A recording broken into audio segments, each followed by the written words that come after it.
Capítulo 217 Veneno. Autor: Minguil. Tradutor: Blue Spark. Revisor: Loliveira 3.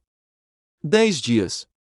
Durante 10 dias inteiro, as pessoas da cidade-casa observaram várias commodities fluírem em direção à mansão da fé.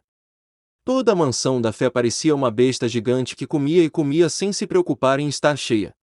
Ela continuava devorando coisas e nunca deixava nada disso sair. Embora o povo da cidade-casa sentisse que isso era estranho, eles não disseram nada. Laura, por outro lado, selecionou esses itens com grande critério. Além dos pertences retirados da mansão da fé, haviam commodities que seriam úteis dentro da pradaria dos homens-fera. É preciso saber que haviam muitas commodities dentro da cidade-casa que não eram adequadas para o comércio dentro das pradarias do homens-fera. Isso se deve ao fato de que as necessidades dos homens-fera eram diferentes das necessidades dos plebeus da cidade-casa. Foi por causa disso que as ações de Laura não causaram muita mudança nos preços do mercado de necessidades diárias do Ducado de Purcell. Além disso, essas empresas estavam mais do que dispostas a vender seus produtos para Laura. As mãos dessas grandes empresas não eram necessariamente limpas. Quando eles faziam negócios com os homens-fera, eles recorreram ao contrabando. Esse assunto era algo que eles sempre faziam, então quando eles viram os itens que Laura havia comprado, eles entenderam as intenções de Laura. Eles não a impediram.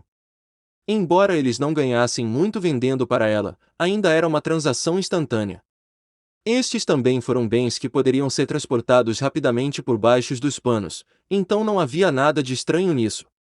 No 10º dia após a chegada de Zalrai na cidade-casa, Zalrai, Laura, com Igrim foram todos para a sala de estudo de Laura. Laura recebeu um relatório sobre sua situação atual. Com isso em suas mãos, ela olhou para todos e disse: "Acabei de receber um relatório sobre a situação no Ducado de Purcell. Hoje, alguns mercenários entraram no Ducado de Purcell pelos fundos. Eles estão se movendo em direção à cidade-casa com intenções desconhecidas." Kun bufou friamente: "Não é nada incerto. Eles estão aqui para lidar conosco. Já que eles definitivamente sabem que Zalrai também está na cidade-casa, eles querem lidar com todos nós de uma só vez." Grim assentiu: "Eu também acho que este é o caso. Deixe-os vir. Vamos limpá-los antes de nos retirar imediatamente. Eu quero ver o que eles podem nos dar." Laura virou-se para Zalrai e disse: "Irmão Rai, que tal resolver o caso de Alódia? Por que não nos movemos nesses últimos dias?" Zalrai assentiu: "Eu tenho que resolver isso. Nos últimos dias, eles descobriram muito. Eu não estava decidido a matá-los, desde que eu não queria matar aquele que não tem o poder de revidar, mas, agora eu não tenho escolha." Quando Zalrai disse isso, Laura e os outros entenderam. Zalrai precisava encontrar uma desculpa para si mesmo, uma desculpa que lhe permitisse matá-los. Esse comportamento pode parecer ridículo e auto-enganativo. Por outro lado, esse comportamento também tinha alguns pontos positivos. Pelo menos, isso permitia que eles se sentissem um pouco melhor. Depois de comer a refeição da noite, Alódia e os outros voltaram para seus quartos. Todas as suas armas haviam sido retiradas. Através de suas observações nos últimos dias, Alódia entendeu que Laura tinha a determinação de matá-los.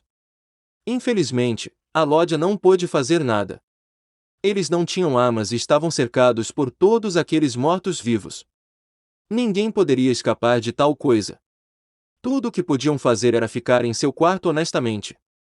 Se Laura realmente quisesse matá-los, tudo o que eles podiam fazer era avançar contra ela. Tristeza. Alódia sentiu uma tristeza sem precedentes.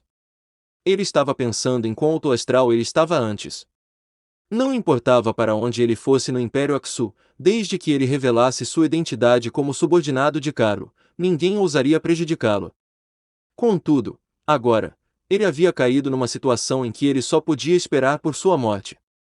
Era como se ele fosse um coelho de olhos azuis levado para o matadouro, esperando enquanto preparavam suas facas. Este foi um sentimento muito desagradável. Ele estava pensando em resistir, mas seria inútil. Não importa quão inquietos eles se tornarem, os mortos-vivos podiam facilmente contê-los. Enquanto eles se aproximarem dos mortos-vivos, eles seriam imediatamente atacados. Eles nem sequer atacam para matar, em vez disso, eles vão incapacitá-los e jogá-los de volta para o pátio. Foi tão simples quanto isso. Se eles estivessem lidando com humanos, Alodia poderia ter tentado se comunicar com eles. Ele poderia ter tentado tirar vantagem deles e tê-los poupando sua vida. No entanto, agora, ele não estava lidando com humanos, mas com mortos-vivos. Ele nem iria perder o fôlego com eles, os mortos-vivos não poderiam ser comprados. Mesmo se ele tivesse todos os tipos de esquemas, eles não seriam enganados. Nestes últimos dias, Alodia parecia ter envelhecido enquanto seu espírito era constantemente atormentado. Ele não esperava que esse dia chegasse. Além do mais, ele nunca teria pensado que Laura seria a única a prendê-los. Ela poderia matá-los facilmente a qualquer momento. Contudo, Alodia ainda mantinha alguma fé dentro dele. Nos últimos dias, ele acreditava firmemente que Carlo enviaria pessoas para resgatá-lo. Como o secretário mais confiável de Carlo, Alodia era claro sobre alguns assuntos. Atrás de Carlo não estava apenas o clã Marque, mas também o rei do sul, Boric. Nesse momento crucial, Carlo certamente pediria a Boric que se movesse. Era nisso que o espírito de Carlo se apoiava. Nos últimos dias, Alodia reunia diligentemente informações sobre Laura. Era possível fazer isso desde que ela não saísse do portão da frente da mansão, visto que eles ainda podiam se mover livremente dentro da mansão da fé. Alodia queria coletar informações sobre Laura que poderiam ser de alguma utilidade no futuro. As ações de Laura nesses últimos dias foram claras para Alodia, já que ele podia ver seus movimentos. Isso aumentou sua confiança para continuar vivendo. O que Laura estava mostrando, claramente afirmava que eles estavam indo para outro lugar, e que precisavam ser rápidos. Havia apenas uma explicação para isso: os inimigos haviam chegado. Ele sabia que Laura tinha um inimigo, e esse era Carlo. Desde que ele viu isso, sua determinação em viver foi fortalecida.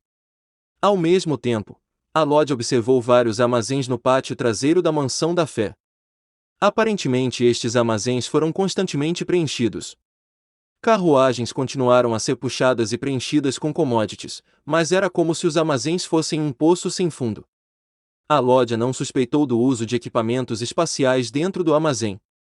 Em vez disso, ele pensou que havia uma passagem secreta e eles estavam usando isso para enviar as commodities. Ele secretamente escreveu isso para informar Carlo. Porém, Alodia sabia que isso seria difícil. Ele sabia que Laura não o deixaria ir embora. Desde que ele foi capaz de perceber as commodities entrando na mansão à fé, ele sabia que Laura não tentava evitar sua atenção. Assim sendo, ele sabia que Laura decidiu não ir embora. No entanto, ele ainda estava segurando a crença de que, de alguma forma, eles seriam capazes de continuar vivendo. Naquela noite, como sempre, Alodia observou e considerou. Desde a época em que Laura começou a transportar commodities para a mansão da fé até agora, se passou 10 dias inteiros. Não foi um exagero dizer que a quantidade de commodities foi suficiente para preencher toda a mansão da fé. Estranhamente, tudo que entrava na mansão da fé parecia ter desaparecido. Alodia realmente não entendia como Laura conseguia mover essas coisas. Alodia ficou quieto na cama, pensando nas ações recentes de Laura. Ele não entendia por que Laura estava fazendo estas coisas tão de repente. Por que ela de repente se atreveu a desafiar Carlo? Ela depende de quem? Foi apenas por causa das poucas palavras virtuosas de Eva. Isso é altamente improvável, não? Enquanto pensava sobre isso, Alodia de repente sentiu um cheiro. O cheiro ficou cada vez mais forte até ele achar difícil de respirar. Alodia acordou ferozmente. Ele queria pular da cama e dizer a todos que Laura estava envenenando-os. Mesmo que sua mente o tenha mandando pular, seu corpo não foi capaz de executá-lo. Seu corpo parecia pesar meia tonelada. Ele queria gritar, mas descobriu que não podia, pois isso era muito árduo para fazer. Alodia não pôde deixar de se maravilhar com esse tipo de veneno. Isso foi realmente muito feroz. Estes foram seus últimos pensamentos. Este veneno era naturalmente derivado da toxina da flor de 7 cores. Foi Zalhai que mandou Caer colocar esse veneno. Como Alodia e sua equipe tinham que morrer sem muito barulho, Zalhai decidiu deixar Caer usar o veneno. O veneno retirado da toxina da flor de 7 cores foi reforçado devido ao espaço. Comparado ao que era antes, não era apenas formidável. Antes, poderia ser considerado como um simples veneno crônico. Contudo, agora, ele foi fundido com a toxicidade do pesticida do espaço e agora pode ser descrito como altamente venenoso. Naquela noite, a execução silenciosa de Alod e sua equipe não causou muito barulho. Zalrai os transformou em mortos-vivos depois. Infelizmente, Alod não parecia saber muito. Além de seu conhecimento da relação de Caro e Boric, Lycra sabia mais do que ele. Embora Lódia compartilhasse algumas informações sobre a situação de Caro, isso não era muito importante para eles. Comparado ao poderoso rei do sul Boric, Caro era, na melhor das hipóteses, um palhaço saltitante. No 11º dia, Laura não transportou nada para a Mansão da Fé. As commodities que haviam sido transportadas nos últimos dias já haviam sido excessivas e poderiam em breve afetar o mercado de necessidades dentro do Ducado de Purcell. Laura não queria ofender o clã Purcell em seus últimos momentos. Laura começou a mandar as pessoas embora. Caso eles queiram ser plebeus livres, Laura deu-lhes uma indenização e permitiu que eles fossem para casa.